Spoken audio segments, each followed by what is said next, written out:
everybody.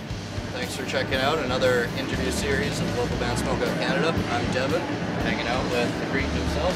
Yeah, Murray Acton. Murray Acton. Yeah, thanks for doing this. Of course, a punk icon on the West Coast and in Canada. You are to myself, and you are to many punk rockers like myself. I know. It's a funny thing. It's like, fuck it, I mean, it's like that joke, you know, the one about the guy who goes, I fucking built like 30 churches, and they call me a church builder. I fucking built like bridges and shit and all of this stuff, they call me a bridge builder. You suck one cock though. But, yeah, no, it's Dayglo Abortions, of course, and Stink, who I've been lucky enough to share the stage at Awkward Fest before. Daddy Issues too, Daddy Issues as well. That's where we got that. Betty should be coming here with Sketchy when he gets here. Oh, okay, great, awesome. There you go, got the lowdown on that one. So, I guess in the spirit of Local Band Smokeout, my first question is kind of, you guys have been around since the 80s. You've seen a lot in that time in the West Coast and even across Canada and America and around the world, oh yeah, for sure. Yeah. What would you really say is different between today's local scene and the local scene that you just first got into? Well, yeah, I mean, when I first started it out, it was like, it was a funny thing, because like essentially, me and Spud and Bonehead were juvenile delinquents. We were stealing cars and breaking into houses and doing drugstores, actually, drugstore cowboys, yeah, and we got into music because Spud actually got busted for. He broke into a drugstore and stole, like 100,000 Quaaludes. And we were selling, he kicked out of school, a bunch of shit went down. But Spud was 17 years old, and back then, it was in the 70s, around 1977 or so, I guess I would say. 78 maybe, Spud got busted, and he actually did a year in jail for these Quaaludes and stuff like that. And we all kind of decided that, you know, we're either going to go to jail or we're going to fucking come up with something else. Yeah. And we got into playing together because I played. Spud was actually a street musician. He played on the streets, and I was playing guitar, and I taught Bonehead into playing drums. Fortunately, play drums. Yeah. Me and him could play when we first tried, you know, sort of shit. And we got into it to avoid the shit that we were sort of doing, just as a change of lifestyle. But the punk scene in Victoria was a bunch of rich kids and stuff from Oak Bay and shit like that. And yeah, it you was guys funny. were trying to carve your own. We came in from the outside. Oh, we were like from the other side of the tracks. We were from Esquimalt, you know, and fucking I lived next to the Indian Reserve and shit like this. And Spud had been in jail. Like they were fucking terrified. Yeah, you guys really put the punk in the punk. Yeah, it was pretty funny. And we became good friends with a lot of them, like the Wright brothers and fucking, because we all started at the same time. No Means No and fucking the Neos. Yeah, I was gonna say Red Tide and DOA and No Means all No, of these. you guys. Well, DOA were like our first gig in town was. We got talked this guy into putting on a show. Well, actually, no, our first gigs were with straight up rocker, fucking top 40 bands. Yeah. That was another story. But we talked this guy into putting on a punk gig, and he brought DOA over here, and God, 80 fucking one or something like that. Yeah. 80 even, you know, because Dayglos started it. No, it was even it was maybe 1980. It might have been, I guess. Dayglos started in 1980. I had another band, the Sick Fucks, before the Dayglos. Spud was over the Sick Fucks and that. And we did this DOA show, and that was kind of we got the other bands, these Oak Bay kids, to play the show and stuff like that, and we kind of got in the scene that way. Yeah. Because of that one, and it was interesting. I mean, it was essentially Victoria had nothing for kids to do, eh? Oh, okay. Yeah. And it was. That was it. We were just like these rich kids. We all had a same common thing.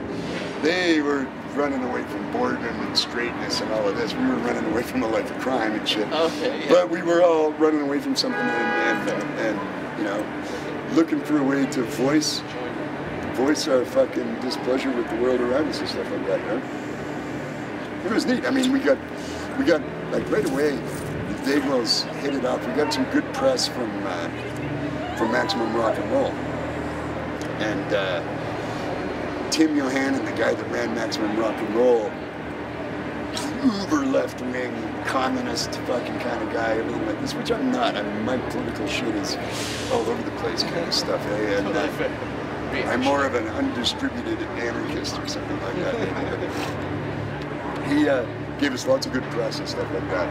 Argued the shit out of it with me. He's like, you're making fun of all of the wrong thing, like the uber left are really into group speak and into fucking censorship of fucking thought and idea and everything like that, which I can't get behind. Right? So that's why I'm all over the place politically and stuff like that. Because, you know, he gave us good press.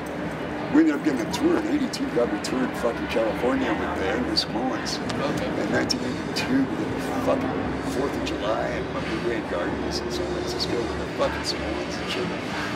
Epic fucking early '80s punk gigs.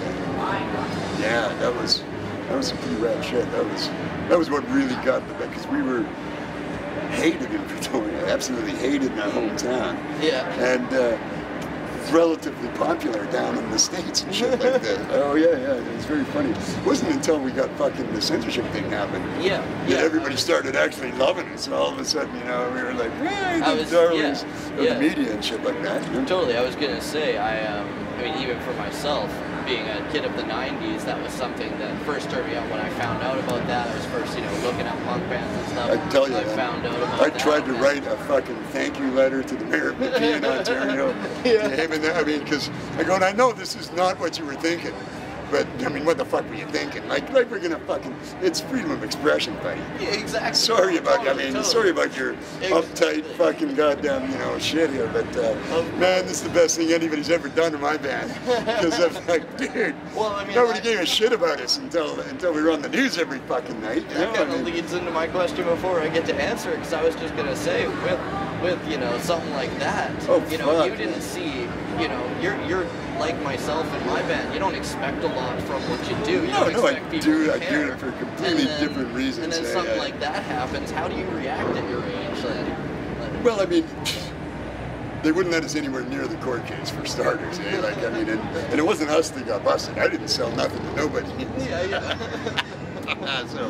So and I teased the guys, like, we were these guys on rest now, and they go, you know, I'm thinking, we need a publicity stunt here to fucking, I wanted to do that Armageddon Survival Guide album. Yeah. That was supposed to be called Let's Kill Stephen Harper. And I had this whole thing figured out going, we're gonna, because this guy, I'm going, he's a hothead. He's not gonna be able to take public criticism like at this level. He's gonna freak out and arrest me. You know, so let's do it, let's go for it. And we'll be on the news every goddamn night, man. Yeah, exactly. I'll be in jail, you know, but you guys will sell shitloads of records. So and they got all uptight about it. They're like, no, dude, man, you notice it was not you that went to jail or anything. But you know, nobody did, of course. But shit, yeah. Oh, I had a good one. I was gonna the Stephen Harper popularity page on Facebook, where it says, are you willing to pledge $50 to have Stephen Harper assassinated? He's like, you don't have to actually produce the $50. You just have to click on a box and say, yeah, I'm willing to pledge $50 to have him assassinated. Fuck yeah. You know, you click on it, and the thermometer's got a big thermometer there, and it goes up a little bit every time, and it's got like price of getting like a bunch of fucking native dudes to beat him to death in an alley, $50 or $500, you know. Price of a Hell's Angels fucking hitman, you know, $5,000, you know. And you know, price of getting Blackwater security to fucking come in and take him out, you know, $5 million, something like this. And I bet you'd be well over the $5 million mark, like bang, this thing could be just right to the roof, eh? I go, you see, I got a live one here, eh? You guys willing to go? And they were like, no. No, I'm actually, you know, ever since I was a little kid, incensed by the injustices in the world. And the thing is, you know, over the years, I've looked at the fucking world and I see the control that they put on people and stuff like this with things like, namely television is the fucking ultimate one right there. It's programming your subconscious mind to, every show has got the same fucking story on it. Every commercial, everything, the message never disappears. Obey, fucking go to work, we'll give you like lots of bling. You know, fucking, you know, trying to look as much like this as you possibly can, and you'll get lots of bling.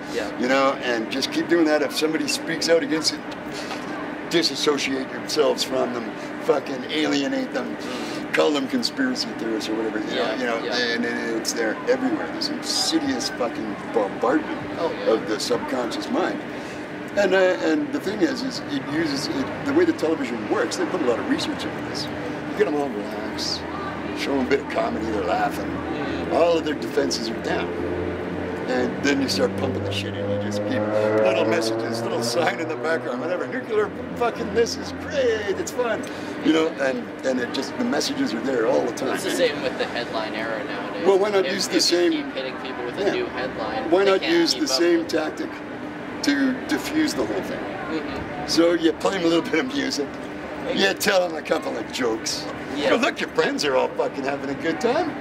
And then you start pumping the shit into their nuts. I mean, no, I personally always appreciated it. I mean, along with a lot of the bands that I've listened to, you guys have always spoken the truth to power.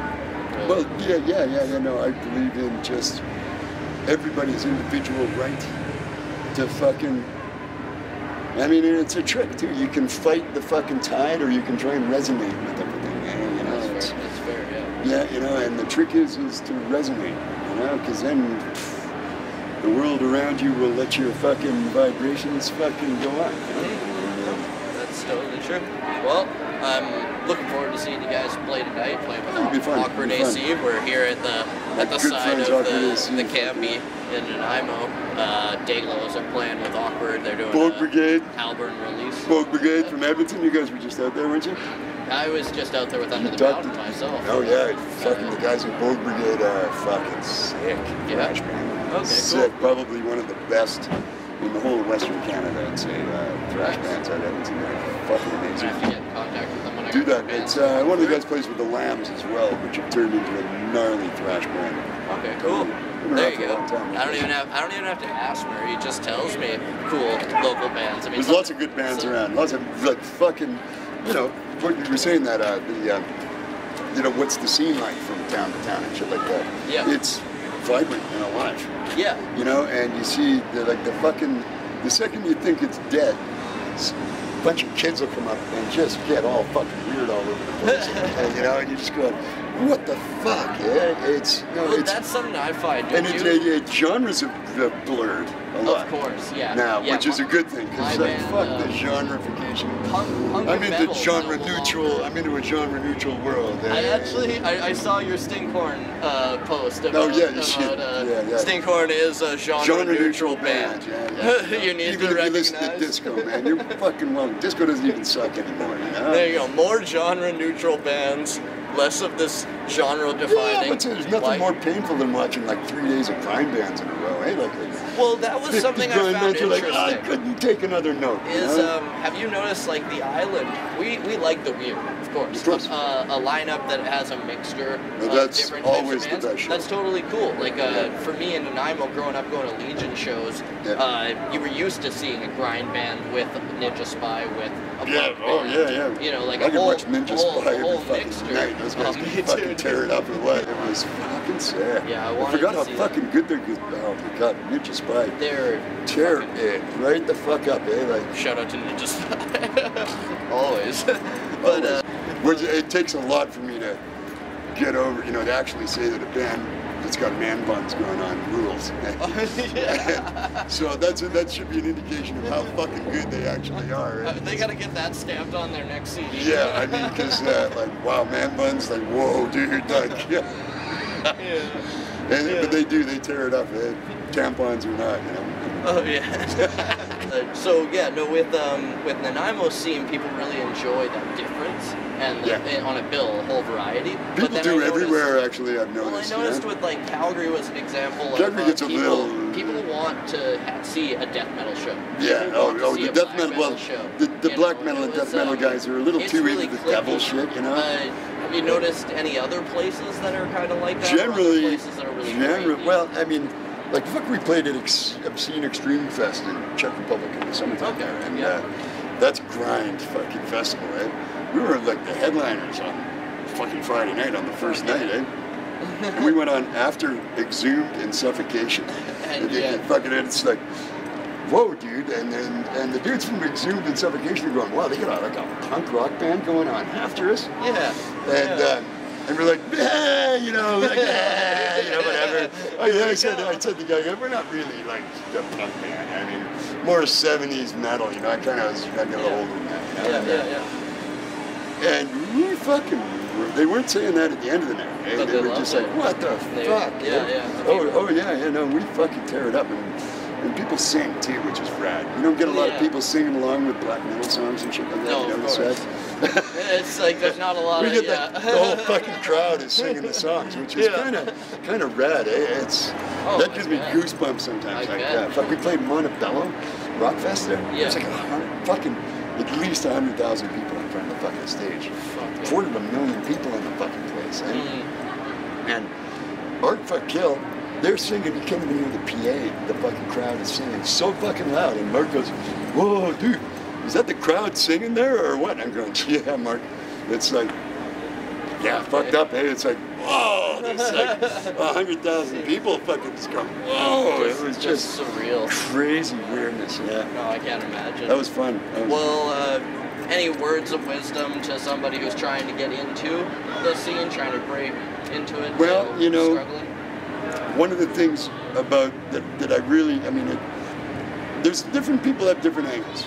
Some people want to be rock stars, you know, and that's generally a road of compromise, you know, and you've got to play what people want, and you know, and if you're really technically talented and can make some shit sound like somebody can market it, you could end up to be a wonderful, you know, flashy dressed slave of a fucking multi-death corporation. And if that's what you want, you know, it's a lot of work and shit like that. And you got to be connected. That's a lot of luck. It's got a lot of rides on the casting couch to get to that one. You know what I mean? Or you can just play shit from your heart and travel. And the thing is, you know, the first time you go to a town, it's pretty hard. It's weak, nobody knows you and shit like that. But you make some friends, you know, some people let you stay at their house. The next time you fucking play there, you got some friends now. And you just keep working that. And after about 30 or 40 years of that, you know, and a couple of zillion miles later, you're just driving around visiting your friends. Essentially is what you're doing. And it's good. You see the whole world.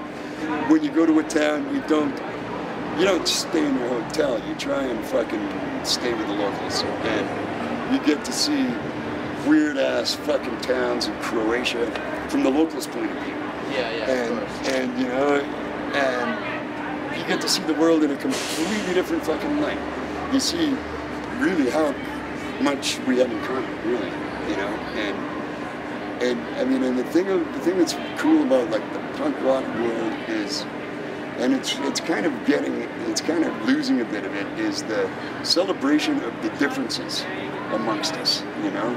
Not the conformity into a fucking group speak fucking thing like that. It's all about, it's like why this genre neutral shit is actually not as stupid as it sounds. No. Because it's supposed to be all inclusive.